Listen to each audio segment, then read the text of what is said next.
Ladies and gentlemen, please rise for our national anthem.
Good morning, everyone, and welcome to the Maryland Jockey Club at Laurel Park for a Sunday edition of Today at the Races. I'm Dan Ullman along with the Equibase Ace, Keith Fustel. 9-race program on tap for Sunday. Quick look back on yesterday's card. 4 really nice stakes races, and Worcester got back to the winning track. 95 Buyers speed figure in the Frank Y. Whiteley. I wanted to check with you. I was up early today. They hadn't been updated.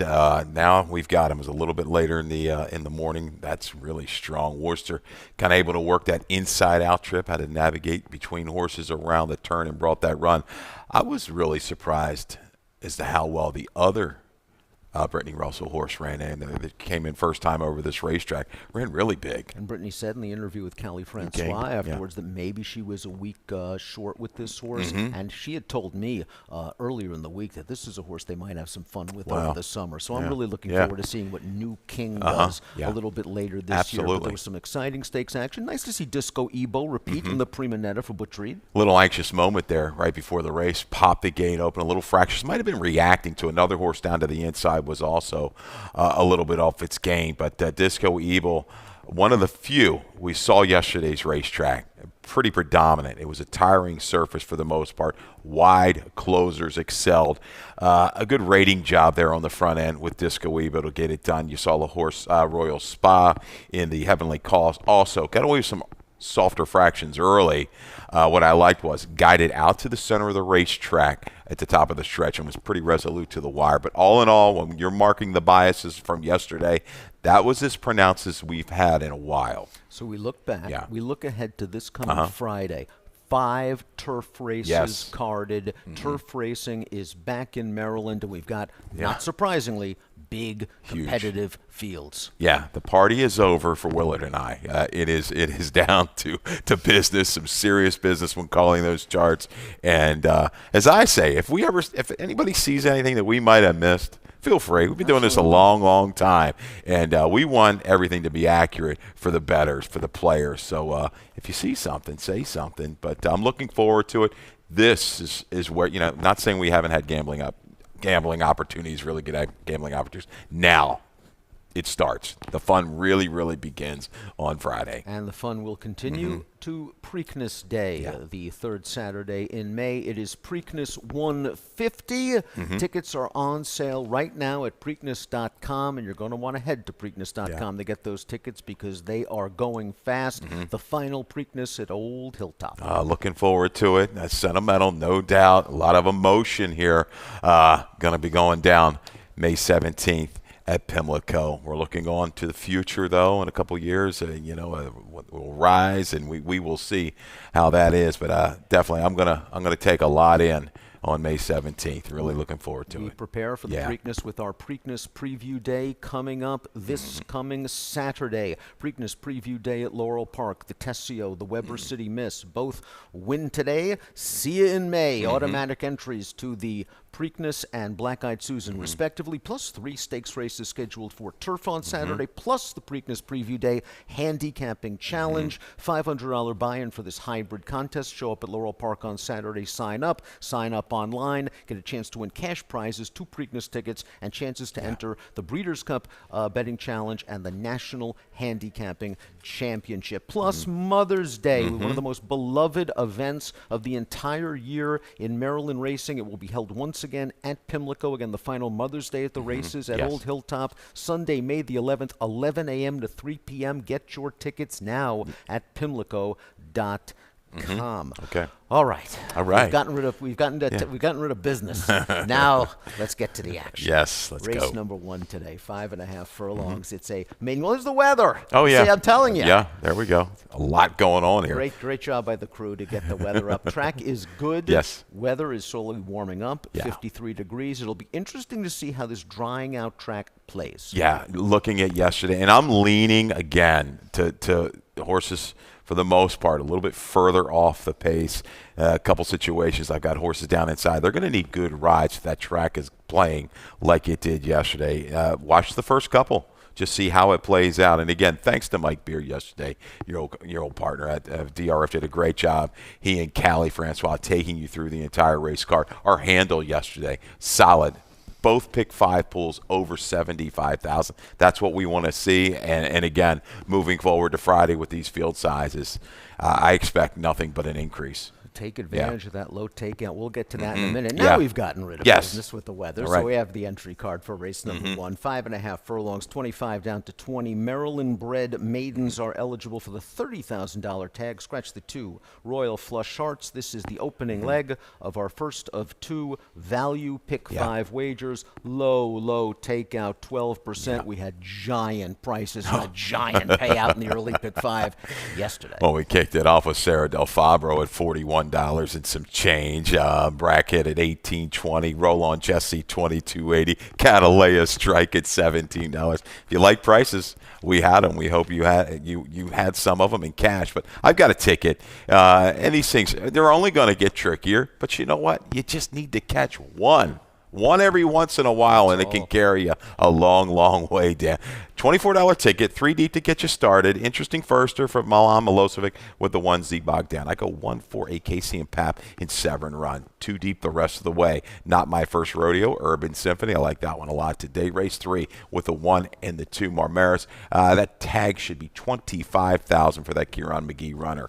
Race 4, inside again. This one, Fluff the Pillow, States United. 2 horses. You know, if you're looking at the track yesterday, not so fast, but I still think they have the ability to rate and make moves and carry it the 1-turn mile. Race 5 with the 5 and the 6. B West value today, and Whiskey and You looking to get into the winner's circle. You always like Whiskey and You. $24 for that early value pick 5. 12% takeout. Now we'll start things off in the opener with your top selection. That's the number 8, Severn Run. Just a very consistent horse. I think getting outside is going to be key for Severn Run. He planted the pace 4 wide and in between after the opening quarter, and then the jock dropped in to save some ground, cut the corner into the stretch. He finished okay.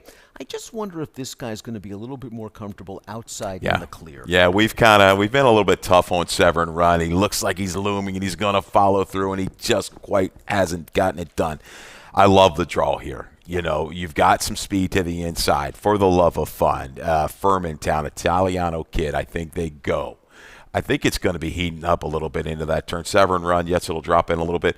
He'll probably try to play, I would think, the way that track played yesterday. He gave a good ride in the nightcap. I think this horse settles. 5.5 is probably the best distance to enhance that run. I think he closes in and gets him late. I'm going to take a chance with the first-time starter from the Rail, Z Bogdan. This horse is bred both sides for speed. The sire, Uncle Lino, 20% winners with older debut runners. The Dam, while she was stakes placed routing on dirt, her career best Beyer speed figure came on a wet track, so maybe this one will appreciate some moisture. And most importantly, Z Bogdan is a half-brother to Bazinga C, a debut winner, a stakes-winning dirt sprinter, a horse capable of running an 84 Beyer speed figure. I think Z Bogdan's found a decent spot for the debut. We'll see what we get. Exactly, and I think with its immediate speed just to the outside, with For the Love of Fun, I think this one, even again, a little bit of a hiccup out of the gate, can get position.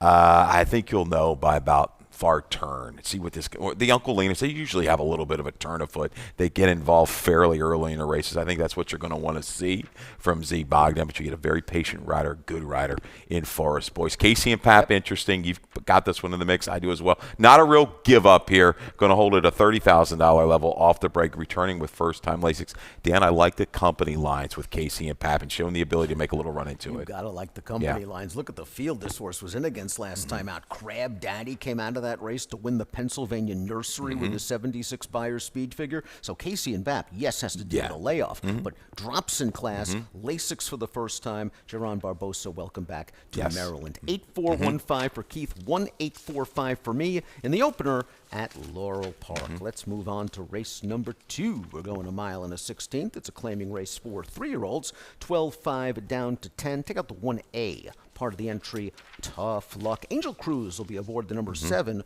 Rick's Warm Heart. This is the first leg of our first of 3 pick 4 wagers on the afternoon. We offer early and late pick 4s on 8 race cards. On 9 race cards, we offer early, middle, and late. Get involved. Get involved. Absolutely get involved. In a mile and a 16th for the 3-year-olds. I'll start things off with my video spotlight horse. Not my top selection, but a horse you definitely have to pay attention. And that's not my first rodeo.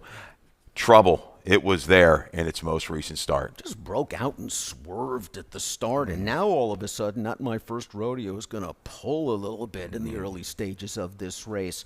That break just wasn't there for Not My First Rodeo. No, it was not. And right here, just had to steady off the 3, and we're going to steady again, slightly keyed up behind rivals into the backstretch, but able to kind of make a little bit of impact, 3 to 4 wide, when we're going to catch this one leaving the far turn to the 5/16. Willing enough, under a ride, a slight fade. Now this drop, this horse is proven at the 2 turns. I just think needs to escape the first opening quarter of a mile, relax just a touch. The finish should be there with Toriaba, who really got a good run out of this guy 2 races back. One in front of another rival in here. Flashy Dude. Yeah, we see this horse swinging to the far outside, late to change leads. But again, compromised by that poor start, by being eager and in behind horses and being steady. And it's not like the pace was fast to set up for a wide rallier that day. Breaking inside, a good trip, likely coming for the 2. Not My First Rodeo. Your top selection in this race, well, our common top selection is the 5, Urban Symphony. And we do have a trainer stat for Urban Symphony. It's Jamie Ness, sprint to route. 22 for the last 84. That's 26%. A $2.02 ROI. Urban Symphony still has to prove that he wants to go 2 turns, but he's run well at 7 furlongs in the past. Last time out, I didn't think he broke the best, going 5.5 furlongs. I thought he sat a good trip, but then ended up 4-5 wide, turning for home. Ended up second best that day. Maybe we'll see a little bit more tactical speed on the stretch out. Yeah, and our guy that was filling in for me that day sees the the climbing, the action wasn't really comfortable. But when you see this guy on the track, you're like, he's got to go a mile and a 16. He looks like he can run all day physically. He's got a 56 Beyer on the go back on a track with moisture stretching back out. Interesting to see how this race shapes up. I do think it's not over yet. Not My First Rodeo or forward, maybe along with Rick's Warm Heart on the outside, but this guy's got enough positional speed, I think, to relax a little bit. He doesn't have that explosive move, but I think he's got the type of style. He can wear these horses down through the final quarter. Another horse stretching out in distance is the number 1, Sir Chancelot, stretching out for the first time. The part of the entry that Hugh McMahon keeps in the race. We'll see how far this horse wants to go, but if the track remains wet, this one is by Mosler. We expect this one to handle it. Another one, though, that has not been the quickest out of the gate in his most recent start. No, he's going to have to get back on his game. He showed speed on the go back 3 or 4 races back on his page. Wouldn't surprise me, though, with a fairly alert break, they go ahead and send and try to steal it. Flashy Dude is also in this race. That's my second pick. That's the second half of the Jamie Ness uncoupled entry. And we have another trainer stat for Jamie Ness. And guess what? It's a good one. Jamie, third after layoffs between 61 and 120 days, 33%, a positive return on investment. Another horse I didn't think broke great last time out. This horse is a true closer. He was kind of over and behind horses in the upper stretch, altered to the outside, and then just didn't really finish with enough verve. I think he needs pace help. He needs a little bit of pace out. Yeah, bump, pinch, start, angled 4 wide last time. I've chased him. That was a slower flow. Tried to move in, but no, the horses just had a little bit more kick up in front of him. I think he's a user. I don't want to say I've given up, but he's going to be an under candidate for me today. We'll see if Urban Symphony handles the stretch out in distance. Keith goes 5.216. I'm going 5.627 in race number 2. Race number 3 is at 5.5 furlongs. The purse is $30,000. Maiden claimers 25 down to 20. Keith mentioned that the one Marmaris is in for the $25,000 tag. Also 117 pounds, the corrected weight, I believe, on Marmaris. First leg of our middle 50-cent pick 4. And again, a pretty interesting race because you do have some horses in here coming out of troubled trips, and one of them is Marmaris, who was bet like a good thing in the career debut, and we have a video spotlight. Yeah, this is just never really comfortable for Marmaris. Or see the comment, checked at the start, pinched back at the start. The kicker for me, and also Happy Hour Joker, who was in this race as well, kind of has to get in position early. But Marmaris took so much play, like the last flash. I don't, down to $1.30 to 1 from, might have been like 3, 4, 5 to 1. But look at this, showing ability, getting up, but he's a little bit, or she's a little bit keyed up in behind horses. Never, to me, looked comfortable on debut. Now with that experience under her belt, clear trip out of the gate, we might see a different Marmaris. You're absolutely right. I mean, this is a great learning experience. After that start, they keep this horse down in behind horses, giving a really good learning experience. The jock trying to save as much ground. Marmaris is still a little bit green on his left lead, is eventually going to switch on over. With a better break, you have to think this horse is going to improve. And the fact that she took so much money for Kieran, who is not known for winning first time out and has much better stats second time out, I think that's a good sign. Yeah, we've got that stat, right, for Marmaris. There we go. Last 2 years on the dirt, 5 for 19, 26%. Maiden claimers, second career star with a positive ROI of 217. Yes, she's got that turn of foot. You saw it kind of dragging the jock there into the turn, around the turn, guiding in behind rivals. A cleaner break. This horse should be close the whole way. Happy Hour Joker, though, I think might be able to finish ahead of her one more time.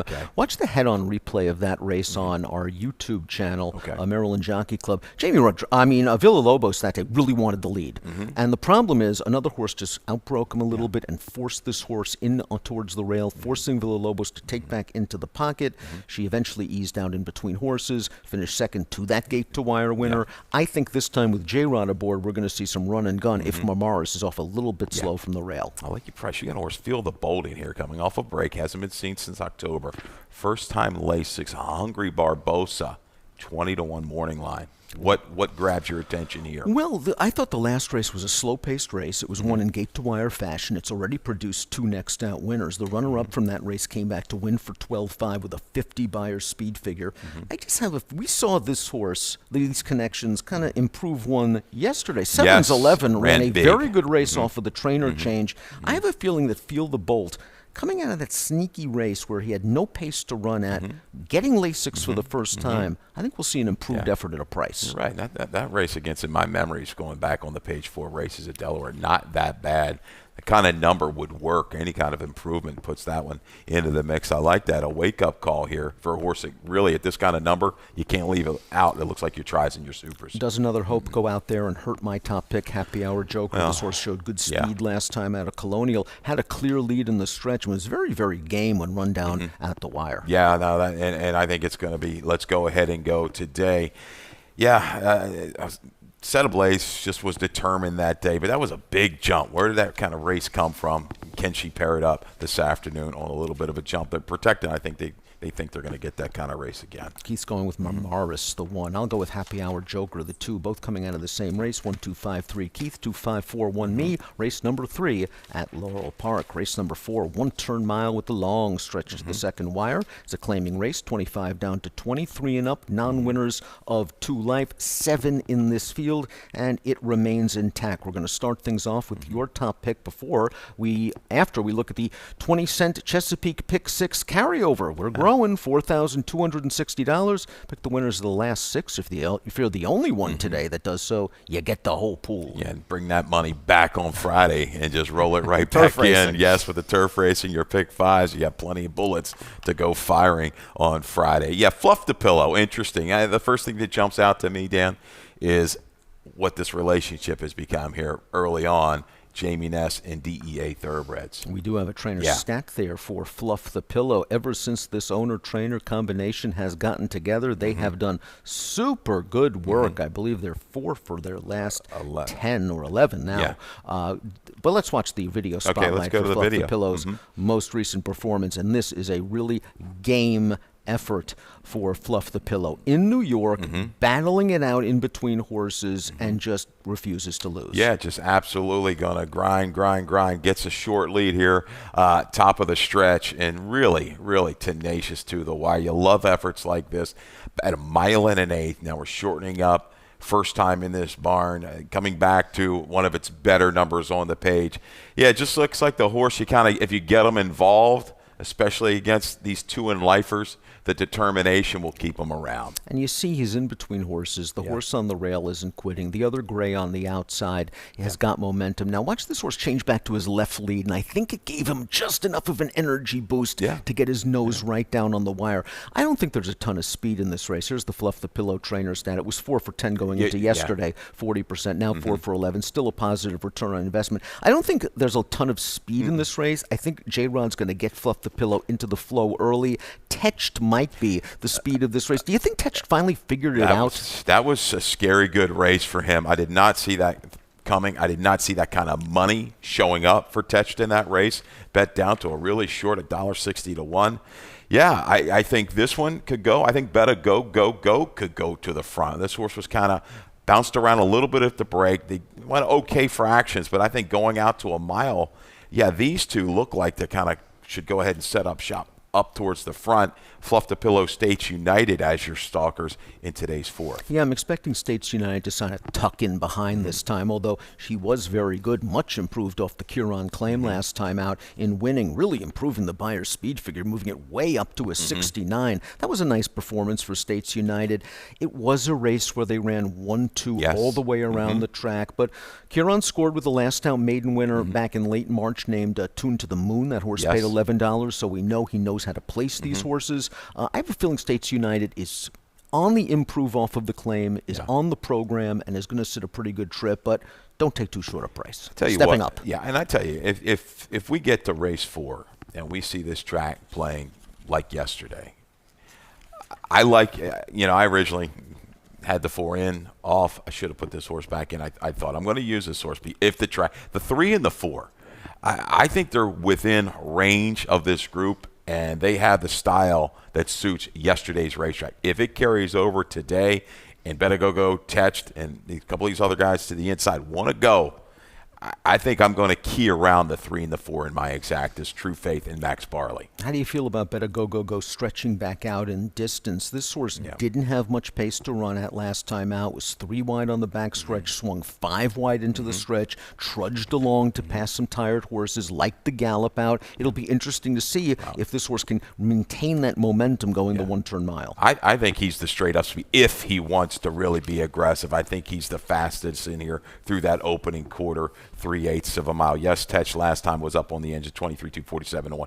Better Go has been involved in some quicker fractions, some quicker internals, and stayed around. The 2-back try was good with that grudgingly stubborn comment.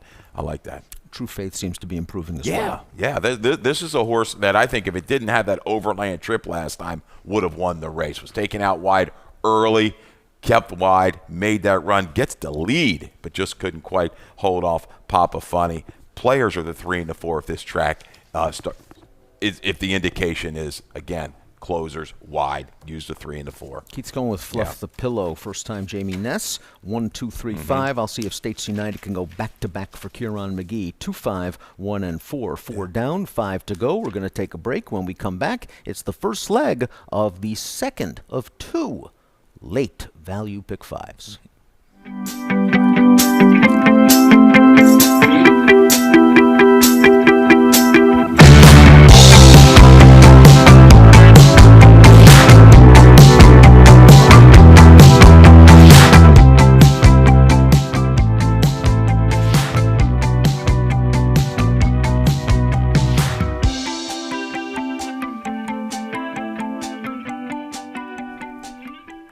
Welcome back to Today at the Races. I said the second of 2 late value pick 5s. It's been a long week. Even with Mike Beer. Mike Beer irritates me. And when he comes here, he throws me off of my game. It is the only late pick 5, but it is the second of 2 pick 5s on the card.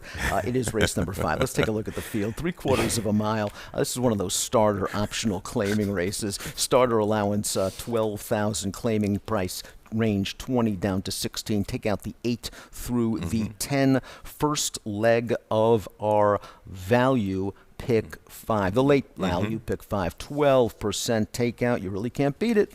Could have been a late reaction to the pancakes, the hot cakes. It could have been. You never know. But no, I mean, nobody works harder than this guy next to me. I can tell you that. So, yeah, let's take a look at the play that we have for Mackenzie Pfeiffer's 12%. Late value pick 5, $36 ticket, 356 Bick, liking it off track if the moisture stays. Yes, a player up towards the front end. B West, I like Whiskey and You. Race number 6, she's got the 9 and the 10. It'll do. First time Brittany, and twice gold there for Hugh McMahon. Yes, at Hazelwood, now 7-pound apprentice allowance. Race 7 with the 3, 4, and 10. Race 8, she goes with the 1 and the 6. Saxton. Reggie runs rogue. I like that 12-1 morning. I might come down a touch, but holds still. A lot of value there in race number 8.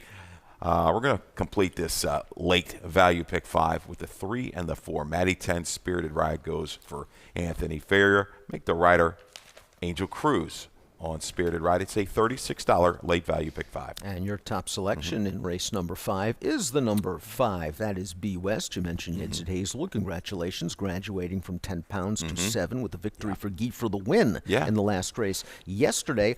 B West first off the Jose Corrales claim. Yeah, this is a trainer that doesn't claim a ton. You really don't think. I mean, he get horses that kind of transfer in the barn, but recently he's been a little bit more involved at the claiming box. Did I run that stat or no? Do we have one? Yeah, thank you. Last 2 years, 3 for 10, 30%. Dirt sprints first off the claim with an ROI at 274. B West, I think, looking at the fields that he's faced, it's a little bit of a step sideways for me. I know it looks like a little move up, but I think B West can rate off the pace. There's going to be some speed, some serious speed in race number 5. Bick back in the woods is fast. I think this horse sets up shop mid-pack and brings a finish. This horse closed very well into Johnny French Fry last time out. It's safe to say it's been a long time between swigs for Whiskey and You, who hasn't won a race in over 4 years, but he has been in good form. Let's take a look at Whiskey and You with our video spotlight. Whiskey and You, I tell you, he's getting close, getting real close. We're going to go back to the most recent race, March 29th, and goes ahead, takes the measure of the leader, and just draws alongside here, quarter to go, and it's just a battle royal from there. And Whiskey and You just can't quite get the job done. You see the horse on the outside. That's the Nest, right? He's in charge. But I think all in all, really big effort. Such a hard chase on the turn to collar the odds-on favorite. Eventually gets by that horse. Now gets herded in towards the rail just a little bit. And Whiskey and You's just going to fight all the way down to the wire. And considering his losing streak, this is a tough bob for Whiskey and You to lose. And I thought he got it live. Earned an 84 Beyer speed figure. Very strong. Exceeds the Beyer par for this class level. Good tactical speed. would like to see this old boy get back to the winner's Absolutely. circle. Torrealba gets along with him beautifully. Just missed in his 2 rides with this horse. I just like his style, and it for all the connections, right? You're kind of rooting for this. The sentimental pick here, Whiskey and You, but B West I think is going to have something to say about it. Class dropper, 5 Dreams. This horse ran what? Second in the De Francis last year, and now he's getting a big class drop because look who he chased last time out. Raminsky, a race where they ran 1-2 around the track. Raminsky came back to win his next start with a 102 Beyer speed figure. This class relief works. Yeah, this is a trainer trying to get back on the board. Like going back about a year ago, it was going great guns. But yeah, the numbers are progressing the right way. This is the right move to drop down. Is it? It's just I don't know. Down inside, he looks good. Let's see what the price I get. I want to get a little bit of value with 5 Dreams, but I do think he's a player in here. I'm going to key around the 5 and the 6. Dan Jester Song off of break. What about Bick? Bick is fast, and Bick runs well second off the layoff. So if they don't go after Bick early, Bick might make them pay. Remember, he did win second off the layoff on a wet track, shipping in from Penn National. He's going to repeat that pattern in this race. This horse has speed and ability, so don't sleep on him. Yeah, if he clears off, it could be over. I mean, and I guess you might want to see a little bit more moisture on the racetrack. I did not see that race coming on September 27th back there, but 9-1 beating Circle P Point Doom. Just blasted away from some fast horses. 5-6-3-4 for Keith, 6-1-3-7 for me in race number 5, the first leg of our late value pick 5 with a low takeout of 12%. Race number 6, 3/4 of a mile. It's a claiming race. Now winners at 2 life, 12-5 down to 10. Take out the 5 Mo Joke, the 7-0 Blitz, and the 14 and the 15, both also eligibles. That allows the 13 Uncle Georgie in from the also eligible list. We both have twice gold in this race. It is the first leg, of course, of our final 50-cent pick 4. So if you're unfortunately knocked out of the late pick 5, get right back in. It's also the Jackpot Super High 5 race. We've got plenty of horses in here. We don't have to worry about it being taken out. $1 Jackpot Super High 5. The carryover growing to over $1,700. We both have twice gold in here. Yeah, we've got a horses, a race prior with the top selection, Whiskey and You, and we've got twice gold. It's been a while, right? And so twice gold. I just think this is the right setup today with Hazelwood. Oh, there's speed in there. There is plenty of speed signed on. Last time, you think he was just a little too close. I know they weren't going super, super fast, but I still think it just wasn't in his comfort zone last time. I didn't think he broke great, and then the next thing you know, the pace was so slow, it was kind of like an accordion effect where he ended up rushing up into the pocket, took some dirt in his face, and saved ground every step and just really didn't do too much. I also think he might have been in a little bit tough. Yeah. Short field that day, slow pace. Yeah. This time, big field, fast pace. You mentioned the completely different scenario, and I just think the drop in class works for this horse. Yeah, and I think this young rider, he's shown the ability, shown me, even in bigger fields. He doesn't get lost. He finds a path. He'll get the horse to relax and rate. I think this is the one because that brings the finish. And I do think Daddy Yankee is a user as well, but I like twice gold today. I mean, you're looking at Irish Nitro up in flames, but the pass behind's got a little bit of lick. It'll do. What do you do with this one? Well, it'll do. It all depends on price because this is a gambling game, as you know, after all, and you have to feel with BTR and Sheldon Russell at the helm. This horse is going to take a little bit of money, and why not? We've got a trainer stat for It'll Do. First time for Brittany, and first off the trainer switch, only 32%. A $2.52 ROI. It'll Do has speed. I'm not sure It'll Do is a need-the-lead type, however, and if a horse like Irish Nitro wants to go, maybe Sheldon will just have It'll Do in a very comfortable spot, getting first run on the closers. Yeah, Daddy Yankee's another one. You go down. It's been a while since this horse has sprinted. Go back to November of 24. That 56 buyer, I think, will play against this group closing in today with Laia Pastina. The right kind of connections, but the company lines are there as well. I like to turn back in distance. Patience could pay off. Daddy Yankee from the back of the pack. 10, 11, 9, and 1 for Keith. 10, 9, 13, and 6 for me in race number 6 at Laurel Park. We'll move on to race number 7. These are some really nice races coming up. Race 7's a one-turn mile. It's a second-level allowance with an optional claiming price range between $40,000 and $32,000 for fillies and mares. Take out the 7 Ballanton, who ran in one of the stakes races yesterday. All eyes are going to be on the 10. Take the Money Honey, who looked so good last time out, just getting nipped at Aqueduct, and looked so good off the layoff, winning here, and looked even better winning the career debut for trainer Mike Moore. She's got plenty of speed. She's got plenty of speed, and she's going to need to be a little bit tactical, and she's shown the ability to do that last time out in New York and kind of working up, getting the lead in between horses just to get edged late.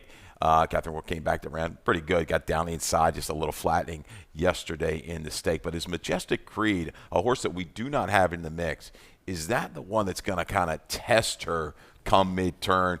Does she take enough starch out of Take the Money Honey, or is Take the Money Honey just too good? I think Take the Money Honey might be a little bit too fast out of the gate, but Majestic Creed is turning back to arguably her favorite distance. It is her first start with the Jamie Ness Reclaim, which I think is a big angle. And Majestic Creed does have, I think, enough tactical speed to be close. And maybe one of the reasons she wasn't close last time out is because she just didn't break very well over a wet track. She is kind of the key to this race, isn't she? Yeah, she is a major concern. And again, see how this track is playing. I feel that Take the Money Honey, I like her draw here, the way the track was playing a little bit yesterday.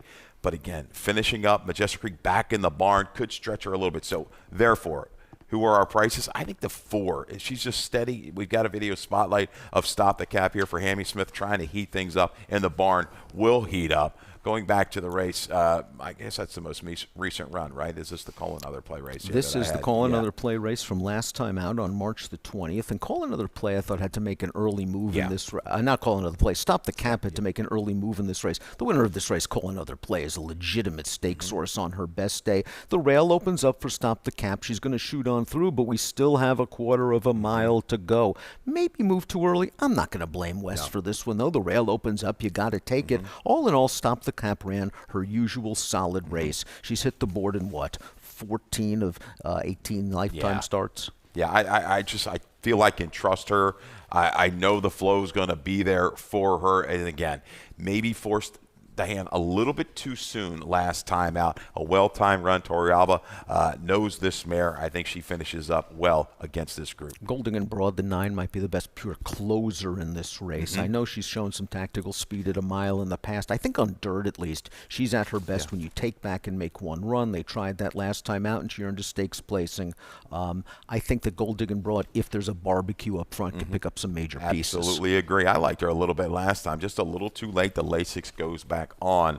Gold Digging Broad, another one, a player, I think, from off the pace. Malibu Moonshine also gets back to a mile. Good effort last time out. Down on the inside, cut the corner at 31 to 1. Was just wired by Stick with the Colors. We know this one's got plenty of back class, and it seems she's returning to form. She's the one I think has got a little bit more positional speed as well than maybe Stop the Cap or Gold Digging Broad in this race. She'll move into it. This is a very good horse race. A jocks race. They're going to have to time the run just perfect. We'll see if the 10 is just too talented. Take the Money Honey, our top selection. 10-4-9-3 for Keith, 10-9-3-6 for me. Early daily double time. We got a stakes caliber feature on tap for you in race number 8. 3/4 of a mile, $63,000 is the purse. High level allowance, optional claiming range 75 down to 65. Take out the 4 Artillery Gunner. Take out the 5 Bright Charger. Who do you like in here? Because the other 5 horses, they've all been stakes caliber. Yeah, this is good. And the first one I look at, I keen up the horses, and I see Pay Billy was beaten by Barbadian Run. The way Pay Billy has just come back to run. I end up here. I know it's a shorter field. Artillery Gunner, Bright Charger, they might have been part of a little bit of flow, but I think some horses in here were faster. Short field. From the back of the pack, Barbadian Runner can spy it. Turning back in distance, I could see a similar situation in a run like Safe Trust yesterday in the second race. I liked that Safe Trust and Jose Corrales turned back, resisted the urge. Yeah. Maybe they'll still run in the Weber City Miss. You never know. But resisted the urge, cut back to a sprint, and she rallied from off the pace. Henry Walters has told me in the past with Barbadian Runner, he won't mind eventually stretching this out maybe on the turf, but on dirt likes this horse going around one turn. So that's what we're getting here. And this horse is not not like he's a plotter. He has enough tactical speed to stay within range, and boy, has he been game in his last two. And I do think they're going to be cooking in here. I think this race, with Do It For Michael returning a second off of a break, a little hiccup out of the gate last time in New York in a race with Saxton. We can go ahead and show that video if you like. But it's hammer time fresh. Saxton close. I think Barbadian Runner's going to get a nice little setup. This is first off the Brittany claim for Saxton and the Jimmy Wingfield Stakes. 3 wide and in between horses. This horse on the rails just going to force his way out. And Katie Davis is doing everything she can to keep this horse hemmed in. And Saxton is trying very, very hard, but this horse just got out. And Saxton is game. Going to drop a neck decision, improve the Beyer's speed figure to an 85. Saxton breaking from the rail is going to show good tactical speed. And Brittany putting Lasix back on, 41%, a $2.04 ROI. Are you worried about a bounce? It's been about a month. I'm willing to give Saxton the benefit of the doubt. No, not at all. That was a gutsy effort with those little pinball going on past mid-stretch. I like this effort. Second time over all Lasix as well for Saxton. We see horses kind of make that move up with that. It's Hammer Time was one of the better 2-year-olds in the entire region last year. Won his first 3 starts, including the Rocky Run at Delaware going a mile.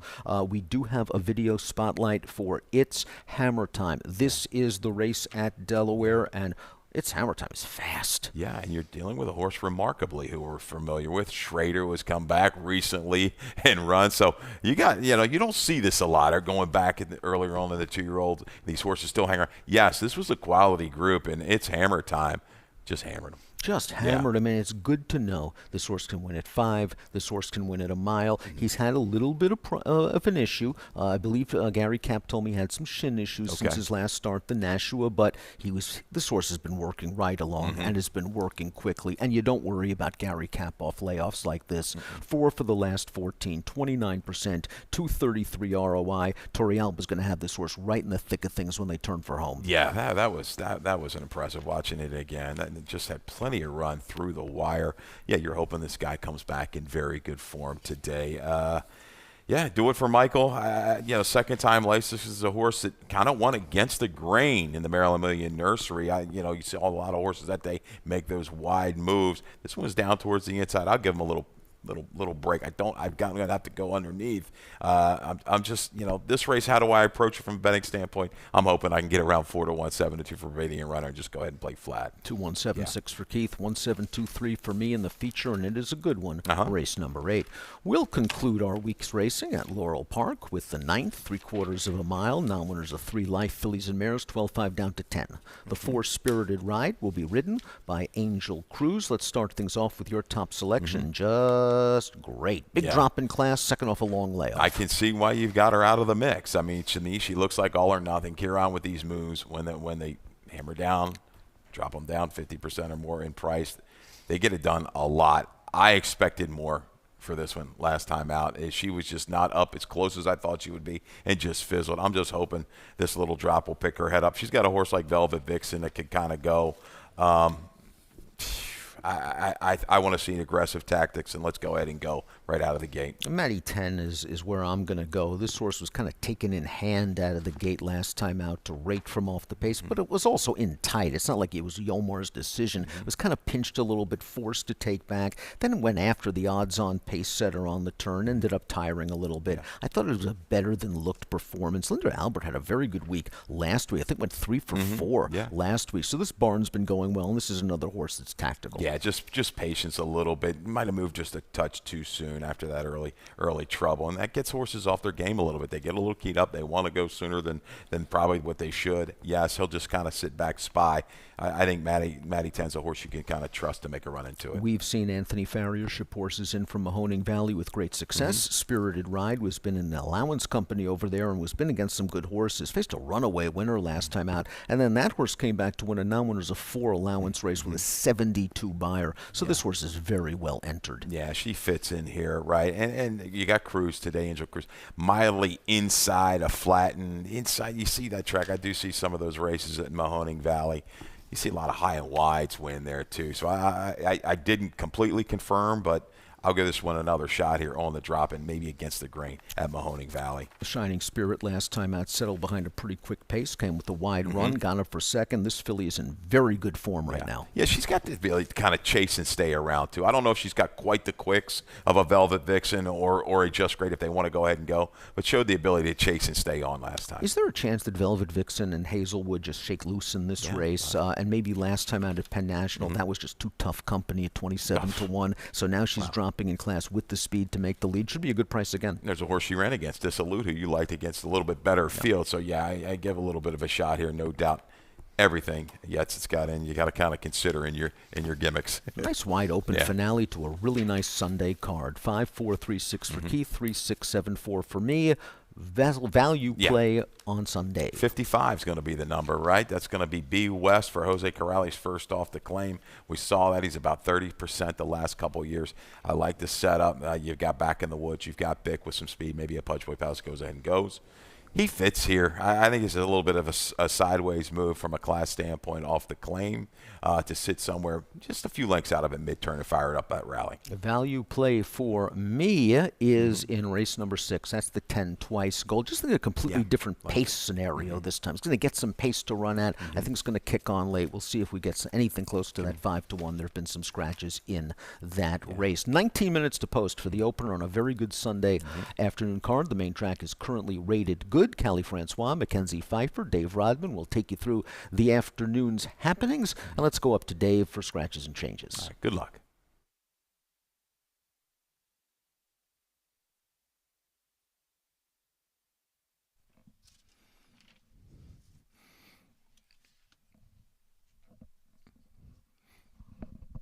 Good morning, everyone, and welcome to Laurel Park. Temperature in the mid-50s, winds out of the northwest between 10 and 15 miles per hour. Sunny skies, track condition to start the day rated good. If you have just a moment to look at your Laurel Park changes. In the first race, scratch the 2, Royal Flush Hearts. Scratch number 2. Number 3 for the Love of Run, 1 over. Number 6, Furmantown, 1 over. Number 8, Severn Run. Weight is 110, 7-pound apprentice allowance for Yeds at Hazelwood. Second race. Number 1, Sir Chancelot. Weight is 110, 7-pound apprentice allowance. Scratch 1A, part of that entry, Tough Luck. Number 7, Rick's Warm Heart, jockey Angel Cruz. Angel Cruz now on the 7, Rick's Warm Heart. Third race, number 1, Marmaris, runs for a claiming price of $25,000. Weight 117. 2, Happy Hour Joker, 1 over. 5, Another Hope, 1 over. 6, Kobe's Hope is 3 over. 8, Seven's Magic is 1 over.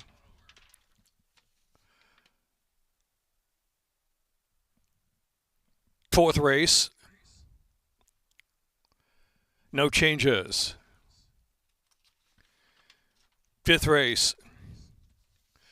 5B West, weight 116, 7-pound apprentice allowance. Scratch the 8, 9 and 10. Scratch the 8. Keith sends hello. Scratch the 9. One-way Farrier. Scratch the 10. Kings River. In the sixth race, 4 Up in Flames, 5 over. Scratch 5, Mo Joke. Number 6, Bad Boy Blaze, 1 over. Scratch 7, 0 Blitz. 10 Twice Gold, weight 119, 7-pound apprentice allowance. 12 Honors due, 5 over. Scratch 14, Kaz Creed. Scratch 15,